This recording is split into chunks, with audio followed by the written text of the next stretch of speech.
What's up everybody, welcome back to Belfort Street. My name is Julian and today we're going to cook rigatoni alla peperonata. Peperonata is a very simple dish from southern Italy. It is basically just a dish of stewed sweet peppers. It can be eaten as a antipasti dish or maybe a side dish, or you can just serve it with some grilled meat or grilled fish. But we are going to take this so-called side dish today and we are going to serve it together with pasta, which actually is not a bad idea. The pasta that we're using today is called rigatoni, but more on that later. Like I said, it's a dish of stewed peppers, and here we have some red and yellow bell peppers, some red onion, bit of garlic, a little bit of heat from this chili pepper. We're also going to include some capers. For the herbage here I have some nice fresh Italian flat leaf parsley. Don't go and buy this curly parsley stuff. I am actually not sure why this even still exists. Yeah, so we're going to stew our bell peppers for quite a long time on a low heat, and what it does, it will bring out the best of the bell peppers, since it will bring out all the natural sweetness, and that's exactly what we want. Yeah, with all that said and done, lange Rede, kurzer Sinn. As I explained in the last video, if you haven't seen it, you can click here. There's only one thing left to do, and that's let's do the peppers. Okay, so why don't you come along with me and let's go.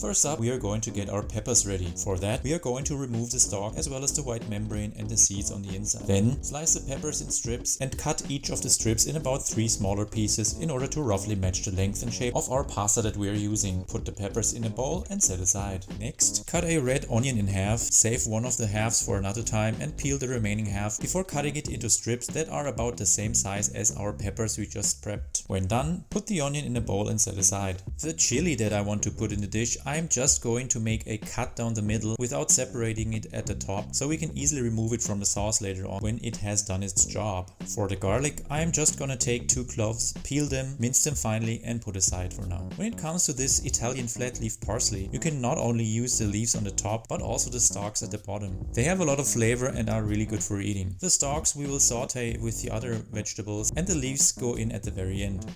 For that, cut off the stalks and mince them finely, then put in a small bowl and set aside. The leaves you can just roughly chop through and that should be fine. Also, I am going to make a quick whipped lemon ricotta that we are going to stir into the sauce at the very end. For that, just put some ricotta in a bowl and add some finely grated lemon zest and then some parmesan cheese. Whisk it all together until it becomes a smooth velvety texture. Now it's time to stew the peppers. Put a pan on medium heat. Add some extra virgin olive oil, and by some I mean quite a lot, but don't worry, it is healthy and will help the peppers to develop a nice and sweet flavor. Put the peppers into the pan, season with salt and pepper and give them a good stir. Then cover with a lid and let them cook slowly on medium-low heat for about 20 minutes while stirring from time to time. When they have turned quite soft already, stir in the onions and the whole chili pepper and also add in the capers. Let this sizzle away for another 10 to 15 minutes before adding in the garlic and parsley stalks. Here I decided to add a bit of sugar to the dish. I rarely do this in Italian cooking, but I was going for that agrodolce, meaning that sweet and sour flavor, as I am also going to add some white wine vinegar or vinaigre de vin blanc. While this is simmering on low heat, we will cook our pasta. To a pot with boiling water, add a good amount of salt and then it's time for our rigatoni. This pasta has a short tubular shape and features this rigged exterior, which makes it perfect for sauces to hold on to it. Add the pasta to the boiling water and cook for about 1 minute less than instructed on the package, since we will finish cooking our pasta in the pan with the sauce. When it's done, drain the pasta while reserving a little bit of the starchy pasta water and add to the pan. Give this all a good stir, add some pasta water if it's too dry, and then sprinkle in those chopped parsley leaves. After that, it is time for some grated Parmigiano Reggiano and a good spoonful or 2 of our lemony ricotta. When well combined, spoon the pasta onto a plate, give it some extra parmesan and parsley love, and that's it. Rigatoni peperonata. Andiamo mangiare. Okay guys, so this is it. The holy grail is right here in front of me, and the only thing left to do is to get right to it. It looks really delicious. It smells really delicious.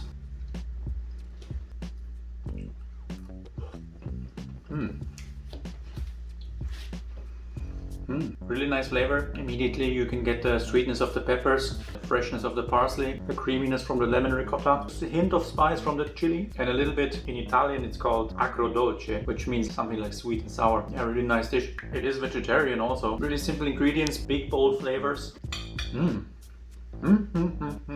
You can taste the capers in there. I would definitely recommend you to try this at home. The secret here, or the main thing is in a peperonata, is just you need to give the peppers enough time. Okay? You need to make this. You listen? Okay, so this is it for today, guys. I hope you enjoyed this video. Give it a like, subscribe if you want. Let me know in the comments if you made this dish at home, and also what would you want me to cook in the future. Well, thank you so much. I'm going to finish this and I will see you next time.